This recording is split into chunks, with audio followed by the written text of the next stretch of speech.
সে স্বপ্নের ভিতরে তার পরিচয় জিজ্ঞেস করতে পারেনি। ঘুম ভেঙে সে খেয়াল করে দেখে যে অত্যন্ত সুন্দর একটা গন্ধ বের হচ্ছে, যে গন্ধটা আসলে মানে এতটাই সুন্দর, মিশক আম্বরের গন্ধের মতো। এবং তারপর থেকে সে যেখানেই যাইতো মানুষজন এই গন্ধটা পাইতো, সেও পাইতো, মানুষজনও পাইতো।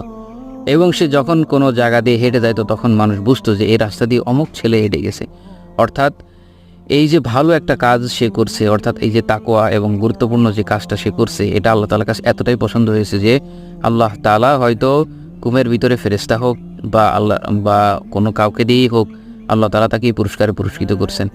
যার কারণে তার শরীরের যে ভিতরে যে তার শরীর থেকে ময়লা মাখার কারণে যে গন্ধটা তো চলে গেছেই, সাথে তাকে এমন একটা পুরস্কার পুরস্কৃত করছেন, সে দুনিয়াতে যতদিন বেঁচে ছিল ততদিন তার শরীর থেকে ওই মিশক আম্বরের গন্ধের মতো গন্ধ বাইর হইতো। এখানে একটা চিন্তার বিষয় আছে, সেটা হলো যদি আমাদের সাথে এরকমটা হইতো তাহলে আমরা কি করতাম।